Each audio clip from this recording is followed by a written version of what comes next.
সুন্দরবনের কোলঘেঁষা খুলনার দাপোপে নদী ভাঙনের কারণে ঘরবাড়ি, ফসলের জমি ও পুকুর সহ বিস্তীর্ণ এলাকা বিলীন হয়ে যাচ্ছে। গৃহহীন হয়ে পড়ছে মানুষ। তবে বেড়িবাঁধ মেরামতের নামে শত শত কোটি টাকা ব্যয় করছে পানি উন্নয়ন বোর্ড। প্রশ্ন, কোথায় যাচ্ছে এত টাকা? দাপোপের বটবুনিয়া বেড়িবাঁধ থেকে সরাসরি যুক্ত হচ্ছেন আমাদের খুলনা প্রতিনিধি মোহাম্মদ অসীম। অসীম, এই যে এত এত মানুষ গৃহহীন হয়ে পড়ছে, তারপরে এই যে বেড়িবাঁধ মেরামতের নামে টাকাগুলো খরচ করা হচ্ছে, কোথায় যাচ্ছে আসলে এত টাকা, একটু জানবো আপনার কাছ থেকে।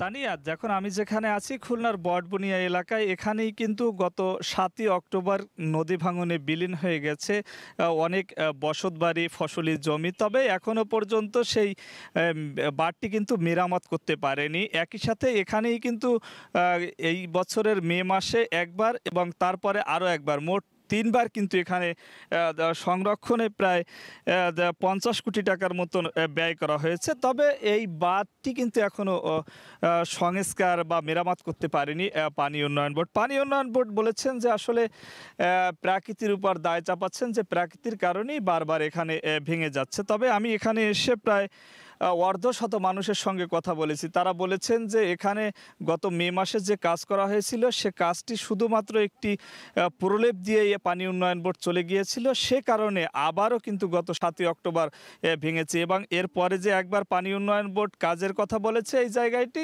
সে জায়গায় এখানের স্থানীয় যারা রয়েছেন তারা বলেছেন এখানে তারা কোনোদিন কাজ দেখেনি। তবে কাগজ কলমে কিন্তু পানি উন্নয়ন বোর্ড ৩ বার এর মতন এখানে কাজ দেখিয়েছে। আসলে এই যখন অবস্থা, তখন এখানে যখন ৭ই অক্টোবর যে সমস্ত মানুষ ঘরবাড়ি হারিয়েছিল, তারা কিন্তু কেউ বাঁধের উপর রয়েছেন, কেউ হয়তো বা স্কুলের বারান্দায় রয়েছেন। তবে তারা এখনও তাদের নিজ বাড়িতে তো আর ফিরতেই পারবেন না, এবং তাদের যে স্থায়ী বসবাস বা কোনো ধরনের কোথাও যে বসবাসের জায়গাও কিন্তু প্রশাসনের পক্ষ থেকে করে দেওয়া হয়নি। প্রশাসনের সঙ্গে আমি কথা বলেছি, উপজেলা প্রশাসন যেমনটা বলেছেন যে আসলে নদী ভাঙন রোধ করা কিন্তু তাদের কাজ নয়, তবে যারা বসতবাড়ি হারিয়েছেন তাদেরকে পুনর্বাসন করা তাদের দায়িত্ব। তবে তারাও কিন্তু বলেছেন যে আসলে পানি উন্নয়ন বোর্ডের যে খামখেয়ালিপানা, সেই খামখেয়ালিপানায় কিন্তু তারা আসলে এই এলাকার মানুষ এখনো পর্যন্ত স্বস্তিতে থাকতে পারছেন না। জেলা প্রশাসকও কিন্তু এখানে পরিদর্শন করেছিলেন। জেলা প্রশাসকও কিন্তু